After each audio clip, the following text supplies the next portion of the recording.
Buenos días, Inge. Buenos días, ¿cómo están, chicos, chicas? Esperemos que acaben de unirse los compañeros que falten, las compañeras que falten para seguir. Profe, ¿le puedo hacer una pregunta de cálculo? Claro, Profe, en una me queda x al cuadrado menos x es igual a cero. ¿Qué hago? ¿Qué tengo que hacer ahí? al cuadrado menos x igual a cero. En ese caso hay factor común, ¿no es cierto? Que sería la x. Entonces, Ujú. saco un factor común y después los dos factores que resultan de esta factorización los igualo a cero. Ya. Sí, sí, sí, me cacha solo.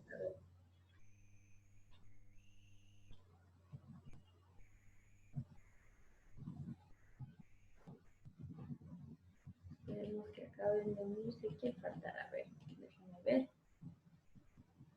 Son Kimberly Mayra. Falta Mayra García, falta Leandro y falta Jennifer. Esperemos hasta las 10:10 como habíamos quedado para avanzar. Mientras voy a volver a compartir las diapositivas. Nos quedamos en clima, ¿verdad? Pero con todo hagamos un recorderis del anterior. Desde ahí.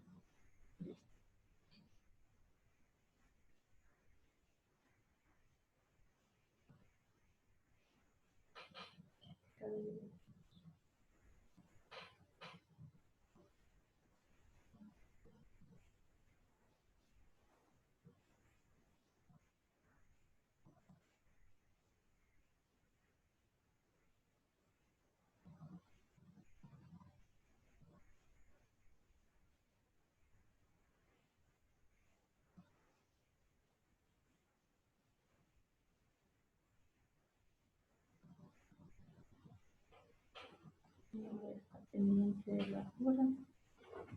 ¿Qué será que no se conecta? 16. Bueno, todavía tienen 4 minutos, tal vez han estado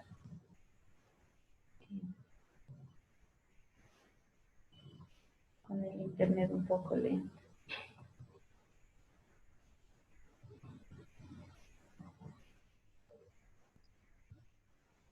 Inge, una pregunta. Díganme. Así fuera esto. No sé, o sea, estoy en una duda.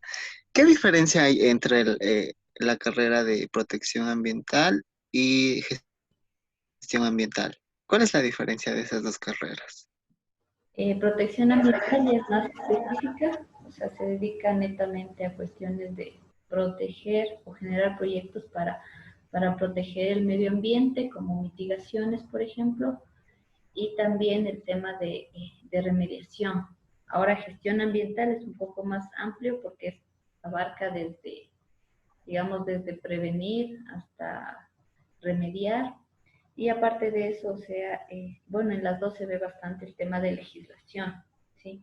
O sea, el tema de leyes, normas que existen para el tema del medio ambiente, pero en protección, claro, es más enfoca en esta área de proteger, remediar áreas protegidas. En cambio, gestión es más amplia, de alguna manera. Pero por ahí Mm, es facilidad. Los pensum no son tan diferentes. ya, Inge, gracias.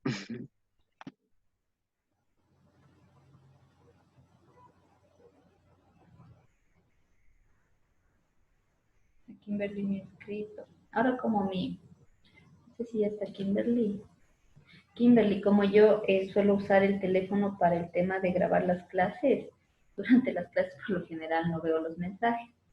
Eh, entonces, siempre que se termine como la primera parte de la clase de mate, tenemos 10 minutos de descanso y regresamos. En cambio, ya en la segunda parte, si se termina como el tiempo del Zoom, volvemos a ingresar, ¿sí? En todas las clases, como para responderle ahorita que veo el mensaje, porque ahorita ya estoy con mi teléfono desocupado.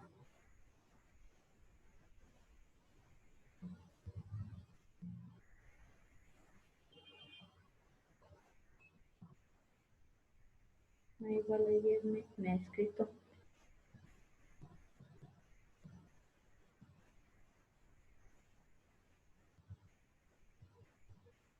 Eso. falta un minutito para esperarles a los compañeros un minutito más y continuar. En base a lo que me preguntó Edison, me entró la curiosidad de preguntarles por qué siguieron protección ambiental. Profe, pero de hecho, cuando yo entré, pensé que entraba gestión ambiental y luego en pleno materia nos dijeron que Yo cambiaron a también pensé protección. eso. Y Sí, pero me dijeron que igual que el campo del trabajo es lo mismo, que solo cambiaba el nombre, o eso es lo que a mí me dijeron. Claro, porque igual también me dijeron a mí lo mismo, ajá, sí, es verdad. o sea, le están promocionando como gestión. Capaz lo que hicieron es como lo que dicen, ¿no? Los coordinadores le cambiaron el nombre, pero el pensum se maneja el mismo. Lo que les quitaron un poco fue matemáticas, pero no fue solo a su carrera, sino a todas las carreras. En todas las carreras solo se les da hasta matemática, bueno, en unos casos solo mate 1 y en otros solo hasta mate 2, que es su caso, y el de sistema, de ahí el resto no tienen matemáticas. Empresas me preocupa porque ellos solo tienen mate 1 y no tienen cálculo y necesitan bastante mate, pero igual les quitaron. Tal vez esa fue la modificación que le hicieron a gestión, porque de ahí, claro, pedagogía sí se les daba, química, ¿qué más les dan? Física mental, me parece. Todas las otras materias se les daba. Ahora tal vez les han de haber cambiado solo el nombre. Pero de ahí en gestión es un poco más enfocado como en cosas un poco más amplias.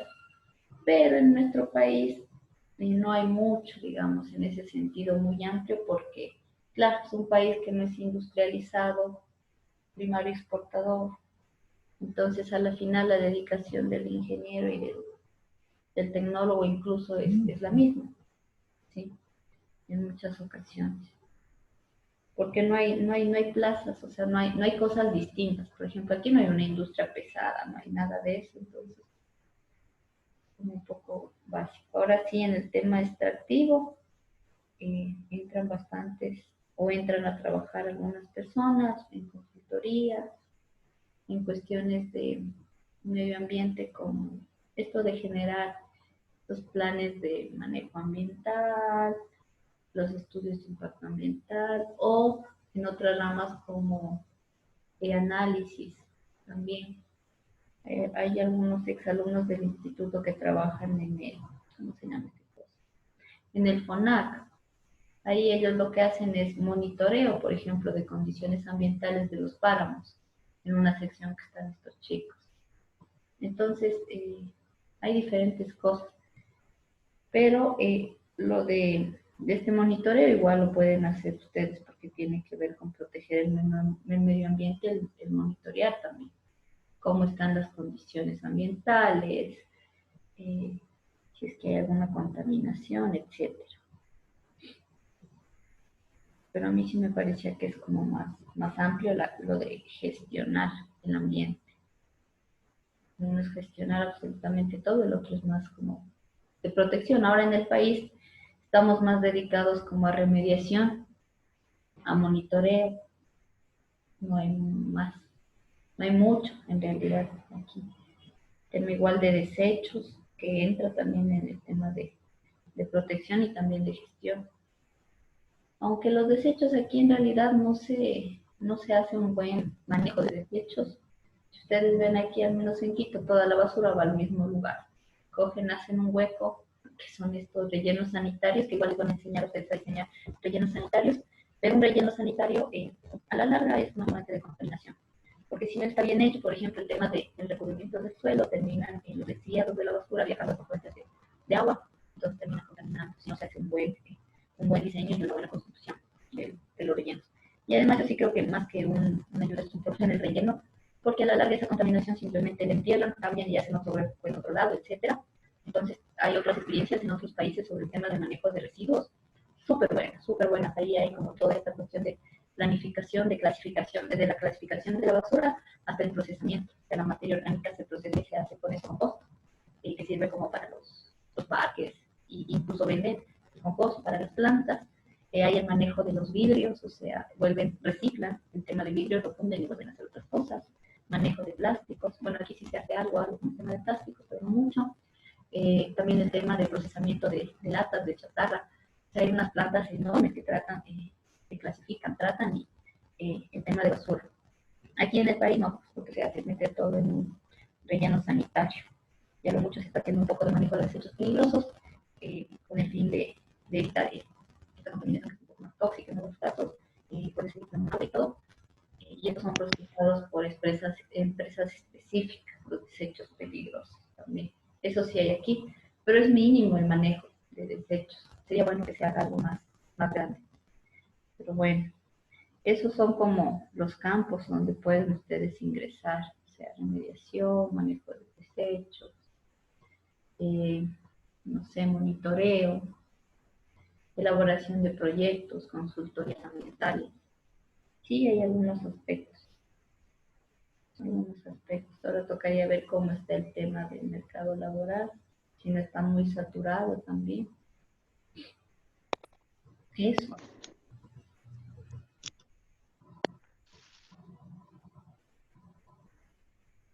Estamos, ya han de estar ya, estaba conversando. ¿Sí se me escucha el audio? Sí, Ah, ya. Sí, Me sale un mensaje sí, que supuestamente mi micrófono no está trabajando, pero sí está trabajando. Ya. Entonces, estábamos conversando un poco hasta que entre el resto del tema de la protección ambiental, campos y todo que hay en este país, que todavía falta full desarrollar en nuestro país, pero sí hay campo para el tema ambiental. Eso. Bueno, y siguiendo igual con nuestra materia, buenos días a los que recién hayan ingresado. Nosotros estábamos hablando de este recurso tan importante que es el suelo, ¿no es cierto? El día de ayer. Y vimos que este viene a ser un ser natural estructurado, es decir, tiene estructura, tiene igual dentro de su estructura más estructuras, tiene formas, tiene evolución, está en constante transformación, no es estático, ¿no es cierto? Ahora, en función de eso, también veíamos que hay varios factores que influyen para que se forme este suelo o que influyen también en el desgaste del mismo. Pueden influir de las dos maneras, ¿no es cierto? Dentro de los factores de formación del suelo, que es lo que estamos viendo más, está el tema de la materia parental o la roca madre que los origina, que en realidad todos los otros factores actúan sobre esta y por eso la puse en el centro. De ahí tenemos otros factores como el clima, el relieve, el tiempo, los organismos vivos como tal, que están interactuando unos con otros para la formación del suelo, así haciendo una pequeña introducción del día de ayer. Déjenme pasar de aquí. Ya. Ahora vimos ayer igual el clima. ¿Qué se acuerdan del clima? Voy a dejar que me cuenten un poco primero.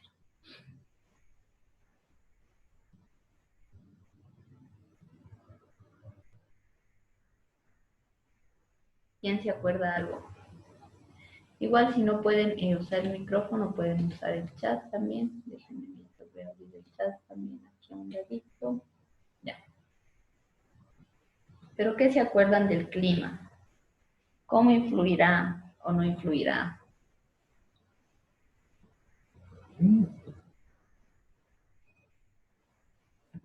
No, nomás la diapositiva entonces. La temperatura y la lluvia ayudan para la fertilidad del suelo. ¿Ya? La temperatura y la lluvia pueden ayudar a la fertilidad del suelo y también a que se forme más rápido o más lento el suelo, dependiendo de cómo estén interactuando estos. ¿Qué más? ¿En qué más ayudaba?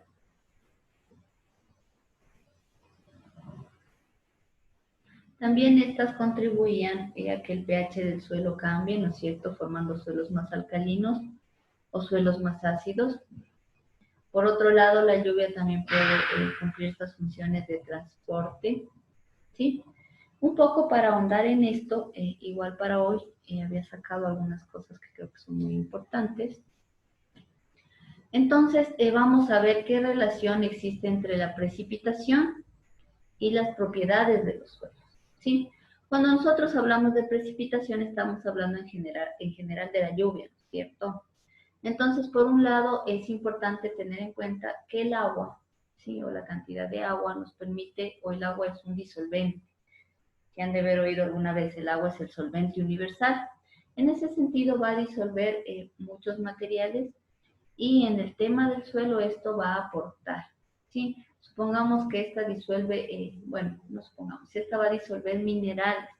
Estos minerales que son disueltos por el agua, lo que van a contribuir es a nutrir este suelo, a que sea más rico en minerales, ¿sí? Y eso lo va a hacer incluso más fértil, más apto para el desarrollo de la vida en muchos casos. Ahora, en casos de que no haya mucha agua de lluvia, no va a haber mucha disolución de estos minerales y obviamente el proceso de formación del suelo o su nutrición van a ser más lentos. Por otro lado, también, ayer no hablamos del agua congelada, ¿no es cierto? Cuando el agua se congela, de alguna forma, digamos, cae y después se congela, lo que genera el proceso, digamos, de congelamiento del agua, a la final es que haya ruptura de las rocas o del material. Porque cuando se congela algo, digamos, se congela un sector, lo que sucede es que hay una compresión de la roca, ¿sí? Si hablamos de la roca madre, y cuando se descongela hay una expansión. Entonces, este proceso de compresión y de expansión, que en cambio puede suceder cuando se somete a altas temperaturas, genera que la roca o que el material se vaya quebrando, se vaya convirtiendo en partículas más pequeñas. ¿Sí? Entonces, es importante también tomar en cuenta el agua congelada. Por otro lado, también las precipitaciones propician el crecimiento de las plantas y de organismos, de otros tipos de organismos, pueden ser animales también, ¿sí? Y el propiciar o el hecho de que exista esta agua hace que estos organismos y estas plantas aporten material orgánico que enriquezca el suelo, ¿sí? Que va a permitir que este suelo tenga más nutrientes y haya una dinámica diferente. Por otro lado, también ayer esto sí topamos, las precipitaciones lo que hacen es transportar los materiales de una parte del suelo a otra parte. Entonces, este intercambio de materiales genera que haya nuevas dinámicas en el suelo y este se vaya desarrollando de una u otra forma. Y por último teníamos el tema del pH, ¿no es cierto? Cuando tenemos suelos más ácidos o suelos más básicos, es decir, la cantidad de agua que hay en un suelo va a intervenir en el pH que éste tenga, ¿sí? Si son pHs altos, será un suelo ácido. Si tenemos pHs bajos, tendremos un suelo alcalino o también conocido como suelo básico. De ahí también, dentro del clima, es importante entender la relación entre la temperatura y las propiedades del suelo, ¿sí? La temperatura influye un montón en el tema de velocidades de reacción. ¿Qué quiere decir? La temperatura se convierte en un catalizador. No sé si todos saben lo que es un catalizador o si no, para explicarlo, para que no quede como suelta la idea.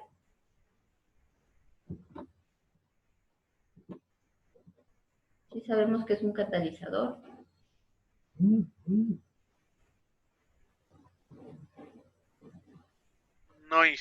No muy bien. No muy bien. No vieron en química 1. Ya, bueno, expliquémoslo. Un catalizador es un elemento que acelera o retarda una reacción, ¿sí? Es decir, si yo quiero que una reacción sea más rápida, puede ser útil que yo lo someta a calor o que le ponga cierto compuesto. Y esto va a permitir que la reacción sea más rápida. Pero también hay catalizadores que le permiten a uno que la reacción sea más lenta. Por ejemplo, el tema de bajar la temperatura puede hacer que las reacciones que son muy exotérmicas, es decir, que son muy, muy fuertes o liberan demasiada energía y pueden provocar una explosión, como al mezclar ácidos ¿con qué se puede mezclar? Me olvidé este nombre. Con sosa, ¿sí? Con un compuesto químico, con la sosa cáustica. Si usted le mete ácido directo a la sosa cáustica, puede ocasionar una explosión. Entonces, en ese sentido o en esos casos, lo que se utiliza como método para la reacción se pueda dar de manera más lenta, obviamente bajar la concentración de ácidos primero, pero la mezcla se debe hacer a temperaturas muy bajas, es decir, bajar la temperatura o someterlas o hacer la reacción en presencia de hielo, y eso podría contribuir a que no sea tan explosiva en algunos casos de algunas reacciones. Entonces, en el caso del suelo funciona algo parecido. La temperatura se convierte en un factor que influye en que la reacción sea más rápida o más lenta en el suelo. ¿Sí? Cuando por lo general hay temperaturas más altas o cuando el sol calienta más, de alguna manera, las velocidades de reacción también tienden a aumentar en el suelo, y eso genera que los suelos se formen de una manera más rápida, pero sí es moderada. Ahora, si hay una temperatura demasiado intensa, puede provocar el efecto contrario, ¿sí? Como se absorbe toda el agua, lo que puede provocar es que este suelo se quiebre al quedarse sin agua, hablando de manera física, y el viento arrastra el suelo y se erosiona. O sea, puede haber como diferentes efectos de la alta temperatura. Hablando de reacciones, va a ayudar a que las reacciones sean más rápidas y vaya de alguna forma formando precipitados u otros compuestos que enriquezcan al suelo. Por otro lado, también la temperatura influye en el tipo y la cantidad de vegetación de un sector. No sé si ustedes se han fijado cómo tenemos o cómo es la vegetación de la sierra. ¿Quién se ha fijado? Y veamos la diferencia con la vegetación de la costa, por ejemplo. ¿Cuál es la diferencia entre las dos vegetaciones? La de la sierra es un poco menos densa que la de la costa. Sí, ¿no es cierto? En general es menos densa, las hojas son más pequeñas, por ejemplo. Aquí se encuentran plantitas con hojas pequeñas, mientras que en la costa, por lo general, las hojas, las flores son más grandes. Entonces, la temperatura va a influir en el tipo de vegetación y en la cantidad de vegetación que hay en un sector. Y esta influencia va a generar que el suelo, debido a su vegetación o cantidad de vegetación, sea más rico en algunos compuestos o sea más pobre en esos compuestos. Vemos que la temperatura, por ende, de alguna manera, va a influir en la formación y calidades del suelo. También algunas propiedades que tiene este suelo van a depender mucho de la temperatura. ¿Sí? Por lo general, lo que podemos decir es que al aumentar la temperatura, los colores, que es una de las propiedades del suelo, el color del suelo, tienden a cambiar. ¿Sí? Cuando hay mayor temperatura, los suelos se vuelven menos grises, se vuelven más rojizos. Por ejemplo, si ustedes van al oriente, han de ver que el suelo es muy distinto al suelo aquí en la tierra, ¿no es cierto? En la sierra, perdón. Sí, aquí los suelos se los ve un poco más grises, pero en cambio en el oriente se los ve como más amarillos, hay algunos más rojizos. Bueno, también depende del mineral que exista, pero la temperatura hace que los suelos tengan estos diferentes matices o diferentes colores. Debido a que esta hace que de alguna forma la lixiviación o los procesos químicos se produzcan de una manera distinta en las zonas cálidas y por ende le van a dar otros colores al suelo. También la temperatura, la materia orgánica o el contenido de materia orgánica dentro o en un suelo va a disminuir cuando la temperatura aumenta. Ahora, ¿por qué creen que pase eso? Que la materia orgánica disminuye a medida que la temperatura aumenta.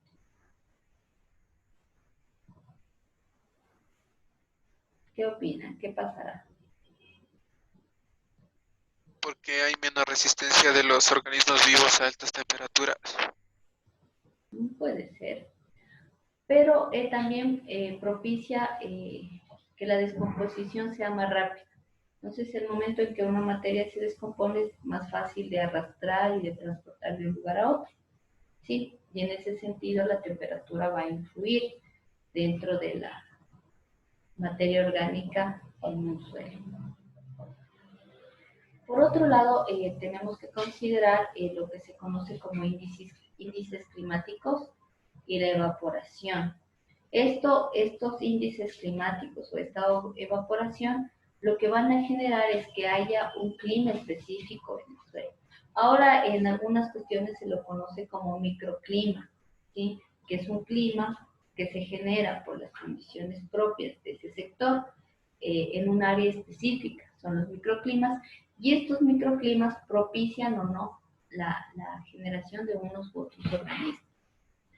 ¿Sí? Ahora dentro de, hablando de estos climas del suelo, existen como varios índices que se indican o que se suelen utilizar para el análisis de suelo. Entonces pueden haber índices de precipitación, índices de temperatura, y los mismos van a ir correlacionando de alguna forma las características que tenga el suelo.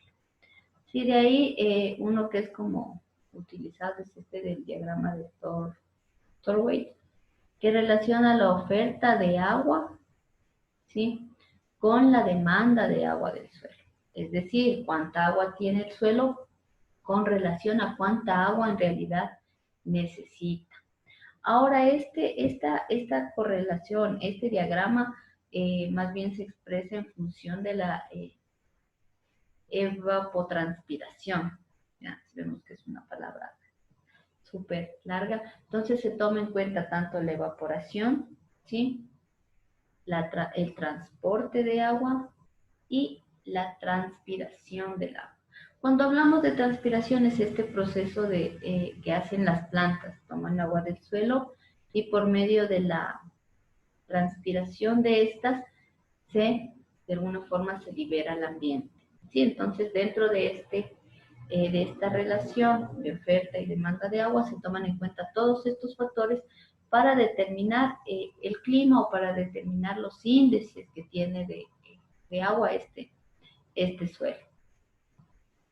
Ya, en este caso el agua que se pierde por evaporación, el agua que se pierde se hace por evaporación o transpiración de las plantas, generalmente, ¿sí? Vemos que cuando hay un aumento, por ejemplo, de temperatura o hay mucho sol, el agua que está en el suelo se empieza a evaporar. No sé si alguna vez han tenido esa experiencia de ver como que sale humo del suelo. Entonces, ese es un proceso de evaporación del agua.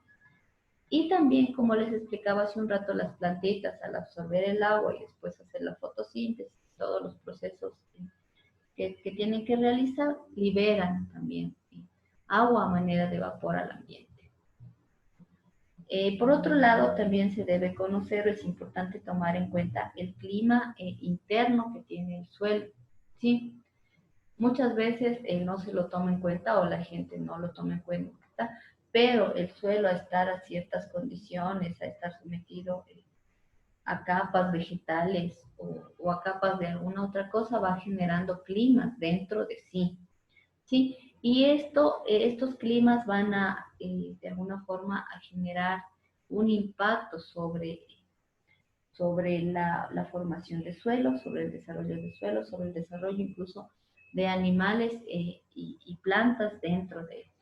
Entonces también es un factor importante que muchas veces en agricultura debería ser tomado en cuenta, pero muchas veces no se lo hace.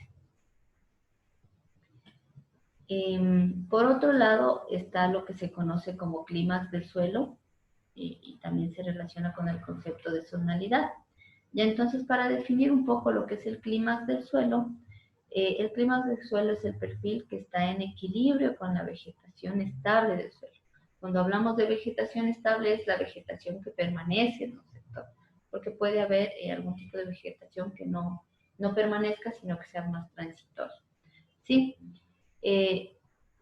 Esta característica obviamente está dada en un medio en específico y no es modificada por el ser humano. El clima del suelo no interviene el ser humano con sus actividades antropogénicas un poco, sino más bien está dado por las condiciones propias del medio como tal, o en el medio en que se esté desarrollando.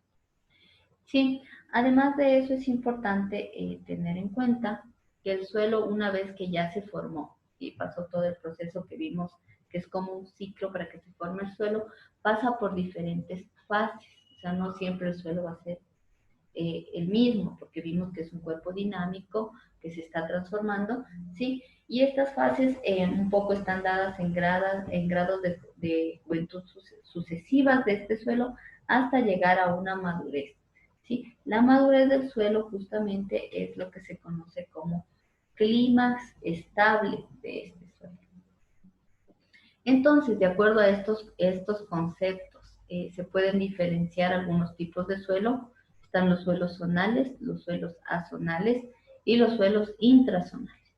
Los suelos zonales, en los suelos zonales, el desarrollo de estos está acorde a las condiciones climáticas de la zona o del sector en donde se esté desarrollando este suelo.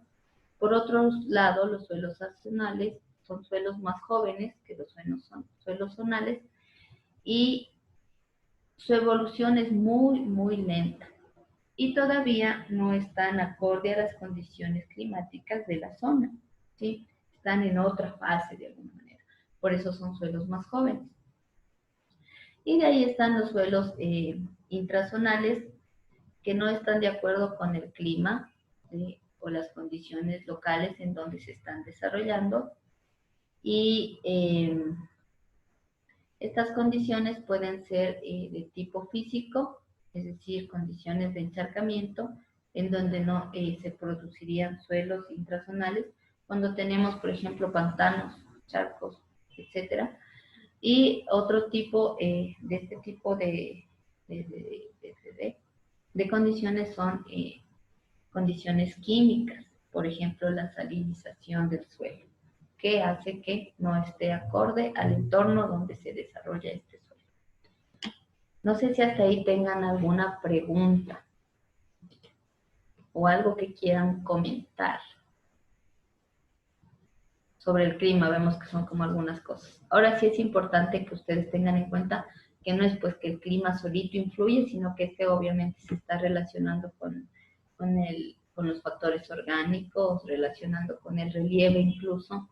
El tema del encharcamiento, al menos, por ejemplo, depende mucho del relieve. Si es un relieve que va en bajada y es un valle, obviamente va a haber encharcamiento en la parte inferior, mientras que en la superior no. Entonces, sí depende mucho o se interrelaciona con los otros factores que vamos a estar viendo. No sé si tienen alguna duda, comentario.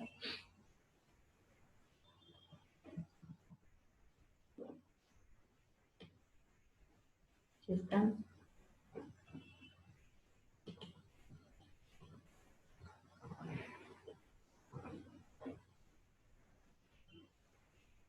Bueno, en vista de que no enciendan... No, Inge, yo no. Ya, igual los compañeros como no han dicho nada, me imagino no hay dudas. ¿Sí? Ahora, si ustedes se dan cuenta, esta materia es mucho más teórica. Entonces, no sé cómo creen puede hacerse incluso más amigable. ¿Qué propondrían? Porque veo que capaz, como es muy teórica, se quedan como muy... capaz cansan en algún punto. ¿Qué creen que se podría hacer para que sea un poco más dinámica?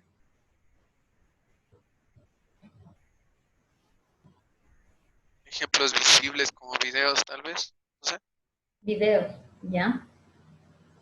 Podemos hacer videos, como lo hicimos en la clase de rocas, que pusimos un videíto. Ya, perfecto. Entonces voy a tratar de tener más videos a la mano. ¿Qué más sugieren el resto de compañeros y compañeras?